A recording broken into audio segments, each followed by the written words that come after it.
And good afternoon, producer Susan. How's your St. Patrick's Day been going today? It's snowing, Jersey Joe. It's snowing on St. Patrick's Day. It was snowing so much that schools are closed today. Schools are closed. How much snow did you get? We only got like an inch, but it was super icy. Okay. So you were working from home today? I was working from home today, but not because schools were closed, because I have a All flood in my right. kitchen. All right. Well, good for you. So, anyway, I got so much stuff to talk about today. I'm not going to fit it all in, but let me tell you what I was going to try to talk about. And as we just mentioned, today's the St. Patrick's Day. It's March 17th. And guess what? It's only 3 days away from today. Spring, first day of spring, but you The wouldn't know vernal it looking out equinox, my right? window. On Friday, we will have the same amount of daylight hours as nighttime hours. So the vernal equinox is this Friday. So, all right. By the way, I got to warn you and the listeners, today's podcast is going to focus very, very heavily on the failures of socialism. It's all this stuff is kind of coming together, Cuba, Venezuela. So we're going to talk an awful lot uh, about the failures of socialism. And our quote of the week is from the President of Argentina on what he believes drives people to become socialists and leftists.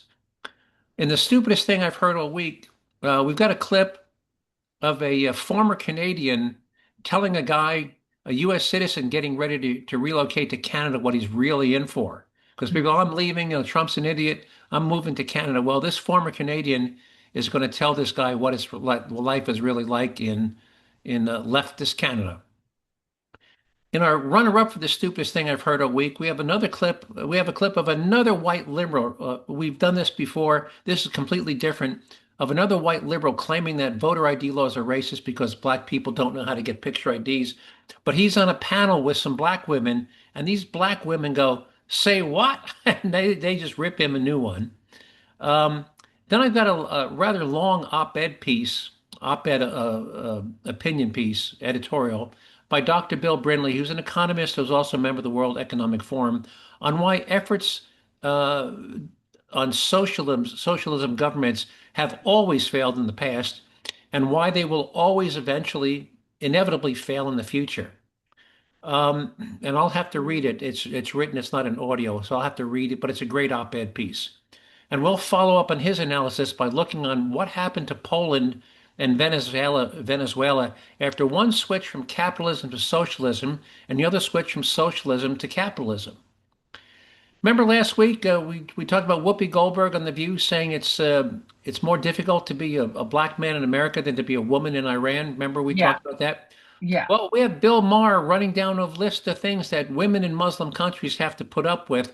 And you being a woman, you tell me after you listen to this clip from Bill Maher if you think Whoopi Goldberg was right. And then in our way back segment, we'll play clips from Bill Clinton, Hillary Clinton, Joe Biden, George Bush, Barack Obama, all telling the American people why it might become necessary to initiate a military strike against Iran. And guess what? People all applauded when they said that. Nobody said, "Oh, no, that's you shouldn't do that." And you ever heard of a guy named John Fetterman? Yeah, he's not governor. He's a I don't is he a senator or a He's, congressman in Pittsburgh? he's one of your two senators from Pennsylvania, and he's a Okay. Democrat. I couldn't remember if he was a senator or congressman, but He's one he's of your two Pennsylvania senators yeah. giving his opinion on how he believes the U.S. should deal with Iran's leaders. Mhm. And did you hear about the shooting at the Old Dominion University last I week, did, yes. where a guy walked in and said, "Is this an Mhm. ROTC class?" And he Yeah. started shooting. He killed the instructor and wounded two of the students. Yes. We'll tell you how he got his gun and what happened to him after he started shooting. And our taxpayer relief shot this week also comes to us from Pennsylvania. It comes from Philadelphia, where a woman's 11-year-old son uses his mother's gun to protect her from an ex-boyfriend who was beating her. You ever heard of it? I don't think we've done one with an 11-year-old boy, have we? No, I don't think so. All right. No. All right. So here's our quote from Javier Milei, who is the president of Argentina. He was elected. He's a real conservative. He's turned that place around. Argentina, was, going down the drain. Anyway, here's his quote. And by the way, I'm getting a connection here. Can you hear me? I'm getting a quote that my uh, Uh, Yep. You are a little broken up. okay, well, hopefully it won't happen again. He says, at one point, I thought that being a leftist was a mental illness, something that prevented them from seeing the evidence. Then I realized that it was a disease of the soul built on envy, hatred, and resentment. And that's what I see all the time when I go on these liberal websites. They're all envious. Oh, the rich people are evil. They're taking advantage of us. It's envy. Again, he calls it a disease of the soul. Envy, hatred, and resentment. Remember Karl Marx, take from the rich, give to the poor. Mhm. It's anyway, I Yeah. thought that was all right. So let's go on to this guy who wants to move to Canada. He's only like a few miles from the Canadian border, and here's this former Canadian telling everybody, "Hey, buddy, I was in Canada. I'm now in Florida. Here's what you're in for. Here we go." We are just literally minutes away from the border to Canada as we flee the U.S. Wait, what? You want to flee the United States for Canada? Well, from a Canadian who just moved out of Canada to America, Florida, let me show you what you're in for. First things first, you're going into a terrible economy. See, we just lost 84,000 jobs last month, the worst in years. And our unemployment rate just went up to 6.7%. Yours is at 4.4, historically low. Our housing prices compared to disposable income is off the charts. And the average house in the average city costs almost $1 million. And it looks like this. In your country, disposable income is actually more than house prices. Our GDP per capita is the worst in the G7. Yours is the best. Oh, and as of this month, we have the highest food inflation in the G7. But let's put that aside because I bet you love our prime minister, right? Yeah, the elitist investment banker that hasn't even lived in Canada for the past 10 years. Yeah, he's gonna fix your problems. Don't worry about it. I know. You're here for the free healthcare, right? But here's the thing about the free healthcare. It doesn't really work. You won't be able to find a doctor. You're probably gonna die in the emergency room. And they're gonna take 54% of your income to taxes. Look, you're fleeing the strongest economy on earth, but hey, no problem. We traded spots. See, I had a business in Canada renovating properties. I bought and sold over 150 properties, had 13 employees. I shut the whole thing down and restarted it in the US and got my visa for my entire family legally to live in the US. Now we pay way lower taxes, make way more money because the economy is 100 times bigger. And instead of gray skies for 8 months a year and snowy weather, it's 300 plus days of amazing sunshine. But don't worry about it. You're gonna love Canada. You'll see. What do you think of that comparison? There was a couple of things that were yeah, but the house one though, he said $1 million is the average price. I feel like I need to disagree with that comment. Well, he said median price, Median. median price. So, Yeah, I feel like I have to disagree with that, but well, I didn't research it, but that's his claim. I can do some I research. mean certainly in places like New York and California, but not in Pennsylvania and probably most other states in the union. Well, Westchester, Oh northern New yeah, I Jersey. mean there's definitely towns for sure that are higher Okay, than others, but okay. Northern New Jersey, by the way, in northern Jersey, I think, the average home is like $2.5 million. yeah. So, Hmm. all right. All right. Well, that was that. Let me go on to my next one here. Okay. Okay, here's our runner-up. Remember, we've had these things where, it's called the soft bigotry of low Hmm. expectations, where white people don't think that black people are smart enough. Yes. All right. Well, here we have another one, but this time this is from the Trish Regan show on Fox News. Here we go. This young white Democrat tries to say that the Save America Act is really racist, but the black woman on the panel, she's not having it. An act like the SAVE Act is very likely more aimed at voter suppression and at keeping key demographics that the Republican Party does not want voting to not show out and vote. I think very often minority demographics. That's not true. No. This is the thing where And by this is a black, she's been as the whole time he was speaking, she was shaking her head back and forth. No, no, no. And this is her speaking now. That's the not true. suggestion is it's going to keep the black vote down. I've got two black panelists here. Ajwa, That's not do you true. have ID and proof of citizenship? Yeah, and if I need a copy of my birth certificate, it's just a matter of going online or going up to the department and asking for it and showing my information to get it. I mean, to say that it would negatively affect a minority group because they're somehow not educated enough to get these documents is completely outrageous. Bingo. Yeah. So the soft bigotry of low expectations. How many times have we heard that? All right. Yeah. Now, let's see.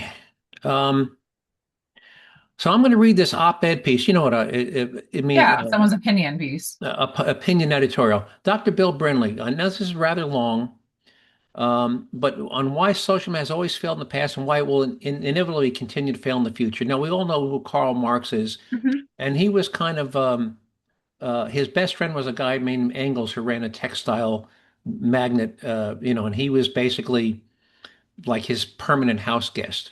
All right, here's his editorial. He said, Karl Marx gave humanity its most murderous idea that human suffering stems not from the scarcity and the human condition, but from private property itself. This bearded parasite who never worked a day in his life and lived off Engels' textile fortune convinced generations that voluntary exchange was exploitation while violent redistribution was justice. Let me pause here. Voluntary exchange is if you would agree to go to work for somebody for, $20 an hour, that's a voluntary exchange.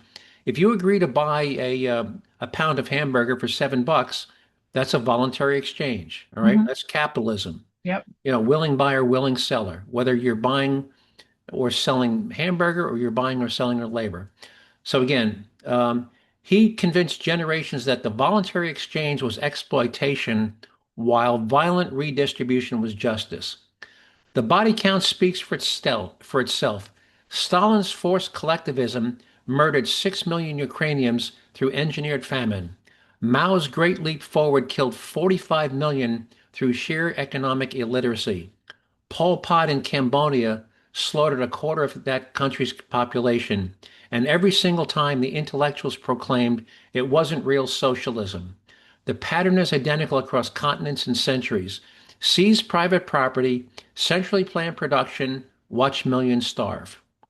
But the intellectual foundation was always rotten. Marx's labor theory of value, the notion that labor alone creates value, was already debunked by Austrian economists before the ink was dry on his book Das Kapital. Value is subjective, determined by individual preferences in voluntary exchanges. Marx simply couldn't grasp that capitalists performs the crucial function of time preference, sacrificing present consumption for uncertain future returns. So let me pause. What he meant is capitalists will make investments today of millions of dollars in the hope that sometime in the future that those investments will return. So he says they are sacrificing present consumption for uncertain future returns. Here's the final paragraph.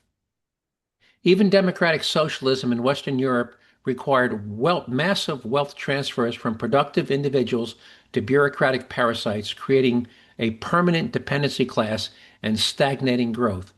Venezuela had the world's largest oil reserves and still managed to create toilet paper shortages. Cuba turned a Caribbean paradise into a floating prison where doctors flee on rafts. Every socialist experiment ends the same way. Empty shelves, secret police, and intellectuals explaining why the next attempt will be different. Producer Susan, any thoughts, any disagreement, or what do you think of his? I mean, we talk about this a lot about history repeating itself and us not learning from history. Right. And he talked about Venezuela and Poland. And by the way, here's something. Of course, we all know what happened to Venezuela.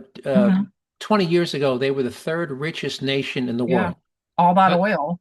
All that oil, and they were the Dubai Qatar of South America, and they were flourishing. Third richest nation in the world, or maybe in our hemisphere. But they were flourishing, and people. I remember I went to Aruba many years ago, and you could take a ferry and go shopping over because from Aruba to Venezuela is like 30 miles. You could take a ferry over, and you could spend the day shopping in Caracas. And it was a vacation hotspot. Well, let's talk about Poland now. So remember, Poland was part of the Soviet Union. Hmm. And a generation ago, Poland rationed sugar and flour while its citizens were paid one-tenth of what West Germans earned. Today, the economy of the country has edged past Switzerland to become the world's 20th largest economy with a GDP of more than 1 trillion in annual output. Um, and I'm going to skip ahead. This transformation is reflected in people. Oh, I won't go into her story, um, but let's talk about people are going back. They've been invited to become a member of the G20, which is the 20th wealthiest nations in the country. No guest country has ever been promoted to full member since the original G20 met at the finance minister level in 1999. The gesture reflects a statistical truth. In 35 years, a little less than one person's working lifetime, Poland's per capita GDP, gross domestic product, has risen to 55,340, uh, almost 85% of the EU average, and that's up from only 6,730 in 1990. Um, and it's now ahead of, ready for this? It's ahead of Japan's GDP at 52,000. So they have now surpassed both Switzerland and Japan. Poland's economy has grown an average of 3.8% a year since joining the EU in 2004, easily beating the European average of just 1.8% annual GDP growth.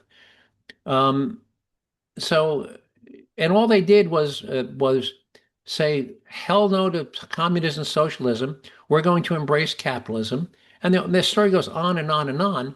But the results are incontrovertible. Venezuela and Poland basically switched places. Venezuela had capitalism. They said screw that. We're going to go become socialists. Poland had socialism forced upon them, and after the Soviet Union fell, they said screw that. We're going to go back to capitalism.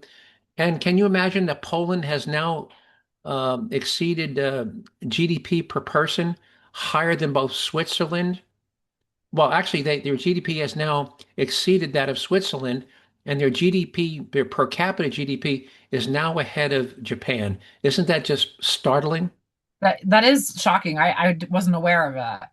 Well, and most people aren't, so that's why I brought it up. So, all right, let's move on to Bill Maher talking about what it's like to be a woman living in a Muslim country. And again, uh, last week we talked, Whoopi Goldberg said it's easier to be a woman in Iran Mm-mm. than a black man in America. Will you tell me if you listen to Bill Maher, if you agree with Whoopi? Here we go.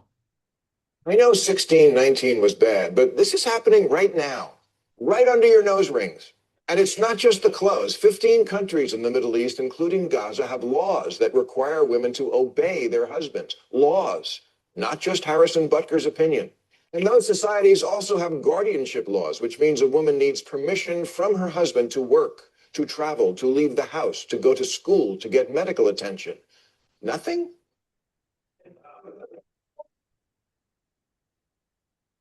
Honor killings, where women are murdered by their own fathers and or brothers, happen so frequently they can't even have an accurate account of how many.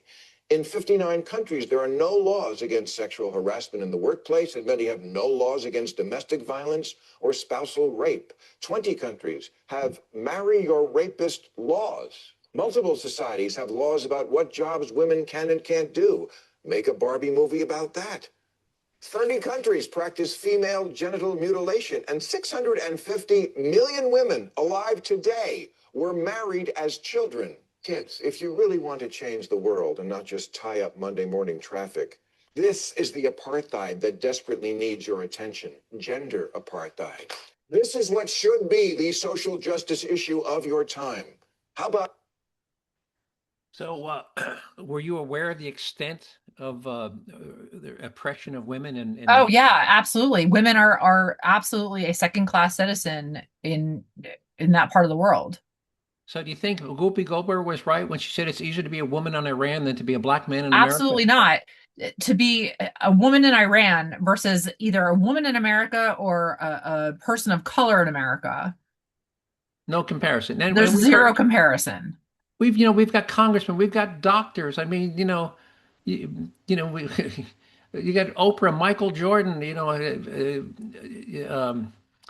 there are so many successful, uh, and brilliant black men in this country today.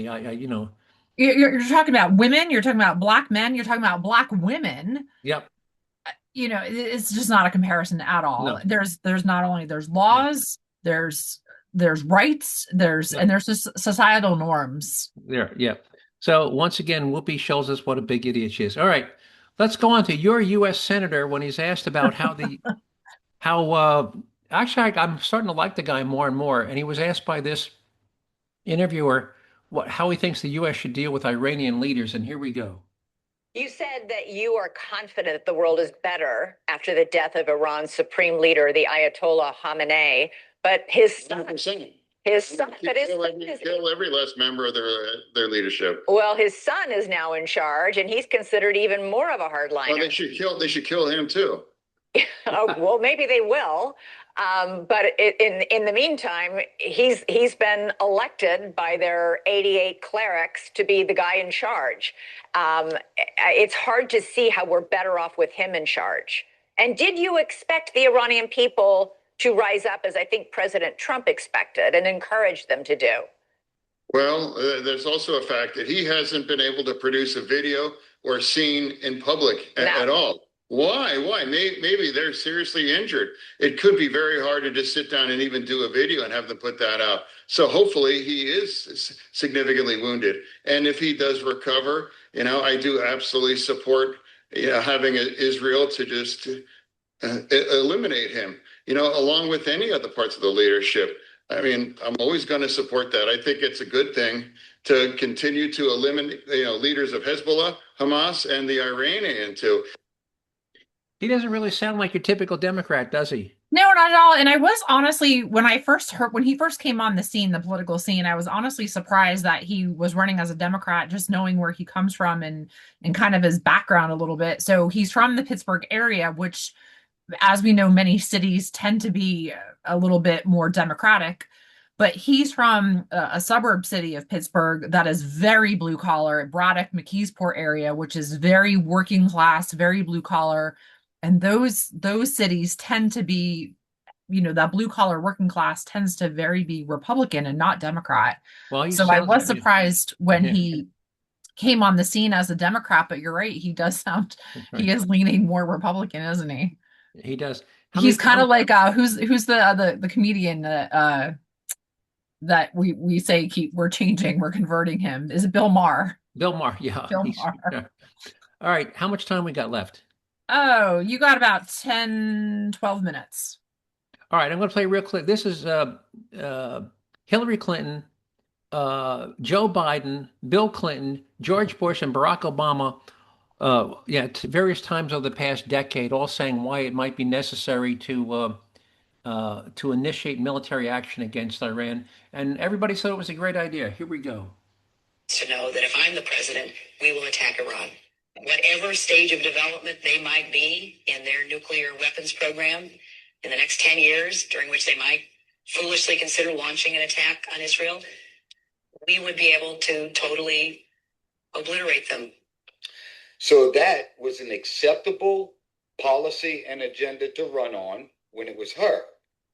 I can say to you, Iran will never get a nuclear weapon on my watch, as they say. And it was fine and dandy when he said it. Announcing my intention to cut off all trade and investment with Iran. And when he said it, it was totally acceptable. Our second goal is to prevent regimes that sponsor terror from threatening America or our friends and allies with weapons of mass destruction. Iran aggressively pursues these weapons and exports terror, while an unelected few repress the Iranian people's hope for freedom. And if my memory serves me correct, we were all gung-ho when he said it. Strongly believe that our national security interest now depends upon preventing Iran from obtaining a nuclear weapon. And of course, everything he says is gospel, right? However, terrorist regime can never have a nuclear weapon. I'll say it again. They can never have a nuclear weapon. So I'm amazed. It's basically the same sentiment, just depending on who said it. Yeah, yeah, yeah, we support you. Do what you need to do. And all of a sudden Trump says it. Oh no, you can't do that. So, all right. Hey, I know we're running short of time, but I want to get to this. Old Been about Dominion. 10 minutes. Okay. Old Dominion shooter. So a guy Yeah. that had been sent to prison for supporting, a guy named Mohammed Jala was a convicted felon. He had been in 2017 and got sent to jail for providing material support to a designated terrorist organization, which was ISIS. He left his house along the way, picked up a gun. Now he's a convicted felon, so he didn't go to a gun store. And he went into this and he said, "Where's the ROTC?" And he went in and there was an ROTC, which is Reserve Officer Training, typically, taught by a military instructor.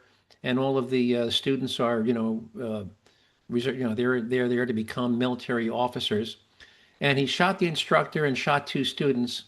And by the way, the students mobbed him, and one of the students had a knife and literally stabbed the guy to death with a knife that, by the way, he was not supposed to have in the classroom, but they killed him with a knife. So, but how did this convicted felon acquire the gun he used, since convicted felons cannot legally purchase a gun? Well, he bought it illegally on the black market from another person who the ATF had previously caught reselling guns via a straw purchase transaction. And do you know what a straw purchase transaction is? No. Straw purchase is where you go to buy a gun, you fill out the form, and say, yes, this gun's for me. I don't intend to sell it to anybody else. Yeah. But you're really buying it to quickly turn around and resell it. Yeah. Anyway, so the ATF caught this guy for, and this guy's name was Kenya Chapman. He had been charged with making false statements and selling. Anyway, they have charged him with illegally selling this gun to the shooter. Well, Chapman was also investigated by the Bureau of ATF, alcohol, in 2021 for 3 alleged straw purchase transactions. All 3 guns were later recovered at crime scenes, including a homicide court. Now, each straw purchase, by the way, is a felony that can result in 15 years in prison. You know how much time he got? Well, obviously not enough since he was out. Well, how about this? The U.S. Department of Justice under Joe Biden declined to prosecute Chapman at the time for doing this not once, not twice, but 3 times. Instead, they gave him a warning letter and say, we're going to give you a warning letter, and you have to write a letter of apology saying you're not going to do this again. Can you believe that? That's ridiculous. You committed, especially when you're a repeat offender like that. Yeah, you committed 3 felonies, and each one of those guns you sold wound up being recovered at a crime scene. And so you broke the law 3 times, 3 felonies. We're not going to prosecute you as long as you write a letter of apology saying I was wrong. I'm not going to do it again. And whatever happened to this 3 strikes you're out? I don't know if it pertains. That's still in It's still in California, but it's. But I don't know if it even pertains to a particular type of felony. But it should apply to like all felonies. Well, I believe my version of that, by the way, is called the double up law. Every time you get a felony, that the next crime you commit, the prison term gets doubled. So say you have 1 felony in your record and you commit another felony, and say the original statutory term was 5 to 10, 5 to 10 becomes 10 to 20. If you commit another one after that, it doubles up again. So 5 to 10 would become 20 to 40. I call it the double up law, because with the 3 strikes and you're out, people are going sent to jail for life for committing a relatively small crime. Yeah. All right. Yeah. All right. I'm going to run right into our taxpayer relief shot. I don't want to run out of time. And what happened to my taxpayer relief shot? Well, I'm going to have to bring it up right here. Thank goodness I think I have my taxpayer relief shot. I don't know why. Hang on, my taxpayer relief shot seemed to have disappeared, but knowing I can find it. Here we go. All right. I think taxes are something. I got a commercial I got to get through here. Whether or not you want to admit it. Hang on. We begin with breaking news. A horrifying ordeal played out inside a Southwest Philadelphia home. A young child witnessed his mother in a fight with her boyfriend. The child then grabbed a gun and fired a shot, killing the man. Action News reporter Catherine Scott is live on the scene, the 1100 block of South Peach Street, with this tragic story. Catherine. Matt, police were here for hours overnight gathering evidence. They were also interviewing the family members, which are inside the home. You can see they've opened Peach Street. They've cleared the scene right now. Police sources say an 11-year-old boy fatally shot his mother's boyfriend during an altercation between the couple. The 911 call came in last night shortly after 11:30 p.m. Police were called to Peach Street near Florence Avenue here in Southwest Philadelphia. Arriving officers and medics found the 30-year-old boyfriend lying on the floor of the second floor bedroom. He was unresponsive, suffering from a gunshot wound to the face. He was pronounced dead a short time later. Police say the boyfriend showed up to the house where his girlfriend lives with her children and got into a fight with her. Police sources tell us that's when her young son grabbed the gun. There was an altercation. We know it was a verbal altercation and possibly a physical altercation between a 30-year-old male and his girlfriend. And then a family member of the female intervened. And our preliminary information is that family member fired one shot, striking the victim in the face. An Action News police source tells us that family member was an 11-year-old boy. We're told both he and his mother are cooperating with detectives and they're being interviewed by the homicide division. Again, this all remains under investigation this morning. Live in Southwest Philadelphia, Catherine Scott, Channel 6 Action News. Wow, what'd you think of that Yeah. one? Yeah. And by the way, it was 11:30 at night, so imagine the kid was probably sleeping. It was Sleeping, 11:30. yeah. And he probably got woken up by the fight between the boyfriend and his mother. And I'm amazed that the 11-year-old kid knew how to. I think it's important of parents with small children, you want to have your kids safe from the guns in your household, but also teaching them that this is a dangerous weapon and knowing how to use it properly and safely. And I think that's part of the education for our children. I think my experience has been with small children is that those who have been exposed to guns and get taken, you take some of the mystery away from it. If a kid has never had the chance to fire a gun. Yeah, the curiosity. And once you take them to the gun range and they fire 40, 50, 60 shots, okay, some of the mystery goes away. You know what it's all about. And if you want to go shoot, mom or dad will take you back to the gun range. Well, and then also too, you think about it, a lot of, especially in this part of Pennsylvania, 10-year-old boys going hunting with their, and 10-year-old girls going hunting with their parents. Yeah, absolutely. They get their first rifle when they're 10 years old because that's just a way of life around here. And as I'm sure it is in many, rural communities across the country. I was shooting woodchucks when I was 12 or 13 years old up on my grandparents' farm, Yeah. All right. So, anyway, folks, if you have children or if you have female grandchildren, there's a saying we've said before, teach your daughters to shoot because the restraining order is just a piece of paper. And we had that same thing last week where the guy went and stayed. I don't think we played it, but they're up in Seattle. The family had a restraining order against their grown son, and he was violent. And he showed back up at the house, and he stabbed mother, father, aunt, uncle, stabbed them all to death. Now the cops were there. One of the adults, while the first person was being stabbed, one of the adults called the cops, and the cops came priority one. They were there in 3 minutes. But in the 3 minutes it took the cops to get to the house, he had stabbed and killed all 4 family members. Now, don't you think if you have a violent adult son and you have gone to the trouble of getting a restraining order, somebody in the house would have said, maybe one of us ought to get a gun? Yeah. But and not just getting a gun, but learning how to use it properly and safely. Absolutely. So, but no, they didn't. So 4 people are dead because nobody there thought to say, well, we're just going to rely on the restraining order and the police. And now all 4 of them are dead. So, All right. Well, folks, I think we're running short on time. So I want to thank everybody who listened for giving up 30 minutes of your day. I hope you enjoyed these topics. If you want to see some of the materials and story links you heard me talk about today, if you give producer Susan a couple of days, you'll be able to find them on the Jerzee Joe website at jerzeejoe.com. With Jersey being spelled J-E-R as in Robert, Z as in zebra, E-E, J-E-R-Z-E-E, jerzeejoe.com, no space. If you'd like me to email you any of those directly to your inbox, just send me an email to joe@jerzeejoe.com. Just remember to spell Jersey with an R, a Z, and 2 E's. And if you'd like to get put on our distribution list so you don't have to go search for the podcast, again, send me an email to joe@jerzeejoe.com. And I'll be happy to put you on our weekly distribution list. And with that, producer Susan, anything you'd like to add before we end? Are you having corned beef and cabbage for dinner? I actually had it last night because I'm going to be in the radio tonight and wasn't going to have time to cook it and eat it, so I had it last night. All right. I All right, cooked 10 pounds of it on Sunday and don't have an ounce left. I had some for breakfast this morning. All right. Talk to you next week, producer Susan. Take All care. right. Bye-bye.